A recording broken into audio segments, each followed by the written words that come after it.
people, and welcome. My name is Tash and I welcome you to a new lesson. Thanks for clicking, by the way. The other day, I was traveling to work and a friend of mine, who I met after a long time, happened to just sit right next to me.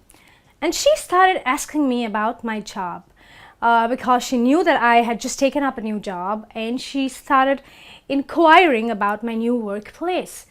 While I was talking to her, I started explaining to her that, this is how I work, this is my boss, and these are my colleagues. And I just realized that often when we meet people, so many times they ask us about what we're doing and what do we do in our day-to-day work, or how do we commute to work, or things like that. And when we have to explain to them, have you ever been in a situation where you are at a loss of words, or you do not put your vocabulary in the right place? So today Tash, I'm going to help you with workplace phrases, because I have so many times heard people, they just love to talk. They want to tell you about everything that they are doing, but trust me, they do not know how to tell it to you. Okay. Now, let's have a look at these phrases which are going to help you next time to explain to somebody what your work or workplace is like. Okay, so let's get started. The first phrase says, this job is too stressed out or stressful. Now, why have I put a slash here and written two different words? There are people who say this job or my job is too stressed out. It's too stressed out? No. Too stressed out is not the right vocabulary you would use over here. The right word would be, this job is too stressful. Okay, and why is it stressful? It's your new job. You have just joined this place. However, you're just not liking it. Okay, it's not what you expected it to be, and it's just getting too much. It's too pressurizing, too much of workload, and that is why you're telling someone that this job is too stressful. Okay, stressed out is definitely a correct word, but it's not fitting in this context. Where could you use the word stressed out? You could say, oh, I'm too stressed out today, or you know what, you're stressing me out right now. What does that mean? It means that somebody is putting so much of pressure on you that you just can't think correctly, you can't think rationally, and you're just getting freaked out or stressed out. Okay. The next one says, there is a lot of work, but I can handle and deal. There are two words written here. There is a lot of work, but I can handle or deal. Over here, what do you think is the right word? Here, the right word would be, there is a lot of work, but I can handle. Okay, there's a lot of work at my workplace, but I think I'm capable enough of handling it. Okay, over here, you cannot say that I can deal. When you say I can deal, it sounds like an incomplete sentence, because you can deal with what?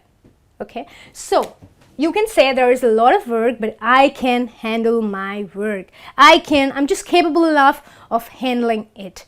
However, if you want to use the word deal, you can still say there is a lot of work, but I think I can deal with it. Okay, you have to add something after deal, because otherwise this is going to sound like an incomplete sentence. So you could say, I can deal. If you want to use the word deal with it. That makes your sentence complete. The next one says, I was hired/hiring last month. When you are being hired at a place, or when you join a new place, okay, and you're telling somebody that you've joined work last month. There is another way to say that, and that would be, I was hired last month. Okay, over here, the word hiring does not fit. Where do you think the word hiring fits? And of course, in the grammatical term, hiring means it's the verb form of hire or hired. It is a process where you are hiring someone. I am an HR of a company, and I'm just sitting and I am in the middle of an interview and I am in the process of hiring someone. That's what I would say, hiring. However, in this context, you would say, I was hired last month. Okay. The next one says, they failed 2 of my co-workers. Now, when you see the word fired and failed, do you think it makes sense over here? No, it does not. Because they firing you and failing you are 2 different things. Let's say they fired, let's ignore the word fail for a minute. They fired 2 of my co-workers. So what is the person trying to tell you here? Over here, the person is trying to tell you that 2 of his co-workers were asked to resign last month, were asked to leave their jobs last month. Okay. However, if you want to use the word failed, the sentence could be like, you could say, I failed my boss last month. What do you say? What do you mean when you're saying that? Your boss was expecting something from you and you did not do it that way, and that is why you're using the word failed or failing. Okay, when you fail to do something that you were supposed to do. Okay. The next one says, I work at / in sales. Let's say somebody is asking you about the department that you are working at work. So how do you tell him or her in which department you're working? I work in sales. Can you say at sales? No, that is wrong English. Here you need to use the preposition in and not at. Of course, we know that at and in are prepositions, right? So over here we say I work in sales and not at. Of course, at is a preposition. It is showing you maybe the time or place depending on the context of the sentence. However, if you have to tell somebody which department you are working in, you will tell them, I am working in sales. Or let's take an example of the person is asking you, where is your office located? Or where is your office? Then you would say that, I work at so and so place, which is located in so and so place. So whenever you are giving directions with the help of prepositions, you have to be very careful and you have to be very particular about which word you are using where. Okay, let me use at for you in a sentence also. If your friend's telling you to meet him, let's say near the lake, which is by the play zone. Okay, or let's say it's a play park where he wants you to meet him or her, and then he would say, can you meet me at the play park, right?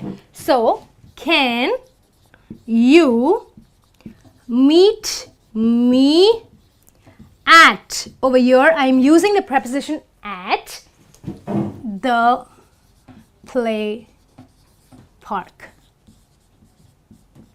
Okay, right? So these were a few workplace phrases which you should be using in your conversation when you are talking to people, explaining to them what is your work all about or how do you feel at work. Of course, these are not all. Now let's have a look at the other 5 phrases, that is workplace phrases. Okay. So friends, now let's have a look at the next 5 workplace phrases. My commute, let's say someone is asking you, how do you travel to work? Or how far do you travel? Or how much do you travel? So how do you explain it to them? My commute / communion isn't so bad. So which is the mistake here? Yes, we do not require this word here. It is my commute isn't so bad. So what does commute mean? Commute means the time you take to travel to your job or your workplace from your home. Okay, so my commute, it's basically your commute, the way you commute, you travel. Okay, you're traveling that you were talking about here. My commute isn't so bad. So here the word commute fits. The next one says, now let's say somebody's asking you, during your lunch break, do you go out to eat? Or do you catch up with some friends for lunch? Or do you carry lunch from home? So how do you explain it to them? You tell them, I usually don't eat in the lunchroom or the lunch zone? Which one do you think is right? Yes, the right one is lunchroom. I usually don't eat in the lunchroom. Now, of course, you know what a lunchroom is, right? A lunchroom is probably a place in any office which is just there for employees to come and have or grab their lunch, right? So it can't be called a lunch zone. What is basically a lunch zone? Like you have a play zone for the kids, that is called a zone. The word zone means like a play area or a particular area which is there in a particular place. However, when we're talking about a lunch room or a place where you can have lunch, it would be called lunch room. Okay. Next, you have a sports theme. Okay, you have a sports theme tomorrow at office, or there is some workshop in the office going on, and you have a dress code. You have to come typically dressed in the code which is given to you. Okay, and someone is asking you, what is the dress code for tomorrow? And what do you tell them? You tell them the dress code. Do you say cut? No. You would say the dress code for tomorrow, or the dress code is casual for tomorrow. Okay, it's very simple to just put it in the right vocabulary. The next one is you're very stressed out, like we just seen. So much of stress is going on. You don't want to do this work anymore. You're talking to your friend and telling him or her that I am thinking about quitting or stopping my job. So which one? It is this. Okay, you can't just stop your job. What, it is a bus or a rickshaw that, or you just can't stop your job, right? You have to quit it. Someone has hired you. You have been paid. You are being paid to do the work. You just can't stop going to work. You can't just say, okay, I'm stopping my job. No, it is, I'm thinking about quitting my job. When I say quitting means it's a huge process. You have to talk to your boss. You have to go through the HR, put down your papers, blah, blah, blah, blah, blah, right? So I'm thinking about quitting my job. The next one says, the company has a reputation for treating their employers well. Now, who is an employee? An employee is the person who the company hires, or your staff, the people who work in a company, basically. And who is an employer? An employer is the one who hires the employees to work for them. Now, if you are talking about your company to someone and you are trying to tell them that what kind of a reputation your company holds, how do you tell it to them? The company has a reputation for treating their employees well. In this context, the word employer will not fit, right? So the company has a reputation for treating their employees well, right? So friends, we have had a look at workplace phrases. I'm sure you have come across this situation before where a stranger or someone, of course, who you know is asking you about your workplace and you're fumbling with words. You definitely have it in the back of your mind, but you do not know how to put them in words. Okay, so I'm sure that these few phrases are going to help you to next time explain and tell somebody in a better way what you think about your workplace. I hope this video is going to help you. This lesson is going to help you. So keep watching and keep learning. I will be back next time with a new lesson. Till then, take care and bye.